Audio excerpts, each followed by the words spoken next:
एक साल से मणिपुर शांति की राह देख रहा है। उसके पहले 10 साल शांत रहा। जो चुनाव के आवेश में अतिरेक हो गया, उससे मुक्त होकर हमको आने वाली बातों का विचार करना है। पुराना गन कल्चर समाप्त हो गया ऐसा लगा। अचानक जो कलह वहां पर उपज गया या उपजाया गया, उसकी आग में अभी तक जल रहा है। अभी उन बातों से मुक्त होकर जो चुनाव के आवेश में अतिरेक हो गया, उससे मुक्त होकर हमको आने वाली बातों का विचार करना है।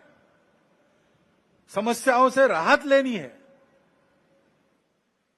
अभी हम बैठे हैं, गर्मी लग रही है। अभी तो ठंडा हो गया, लेकिन कुछ दिन पहले कितनी गर्मी थी। इस वर्ष हर वर्ष से बहुत अधिक गर्मी हुई और सर्वत्र हुई। हिल स्टेशंस में भी हुई। बेंगलुरु जैसे महानगर में जल का संकट आ गया। हिमालय के हिमनदियों के पिघलने के बारे में तरह तरह की बातें छप रही है। ये पर्यावरण का सारी दुनिया पर संकट है। भारत जो संस्कारों से ही पर्यावरण का मित्र बनकर चलता है, कृतज्ञतापूर्वक नदियों को, वृक्षों को, पहाड़ों को, पशुओं को, पक्षियों को पूजता है, उनके साथ अपना संबंध मानता है, वहां भी यह संकट खड़ा हुआ है। क्योंकि विकास पथ की दृष्टि अधूरी है।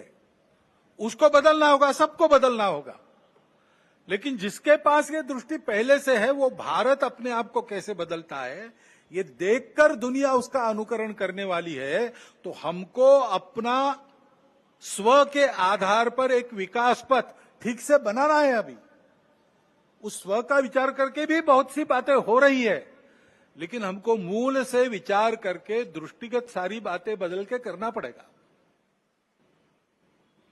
ज्ञान विज्ञान का जो आधुनिक सारा प्रवास और प्रयास है, उसको भी ध्यान में रखकर हमारे परंपरा का ज्ञान जो काल सुसंगत है, उसको साथ लेकर दृष्टि वो रखकर कि वसुधैव कुटुंबकम, और सृष्टि अपनी माता है। हम सृष्टि के विजेता नहीं है, हम सृष्टि के अंग है। वो माता है, उसका दोहन करना है, उसका पोषण होना चाहिए, इस पर ध्यान देना है। उस ढंग से विकास की रीति, उस ढंग से अपने विकास के प्रतिमान हमको बनाने पड़ेंगे। उसके लिए देश में शांति चाहिए। जगह जगह और समाज में कलह ये नहीं चलता। अब एक साल से मणिपुर शांति की राह देख रहा है। उसके पहले 10 साल शांत रहा। पुराना गन कल्चर समाप्त हो गया ऐसा लगा, और अचानक जो कलह वहां पर उपज गया या उपजाया गया, उसकी आग में अभी तक जल रहा है, त्राही त्राही कर रहा है। कौन उस पर ध्यान देगा? प्राथमिकता देके उसका विचार करना ये कर्तव्य है। समाज में कितनी बातें आ रही।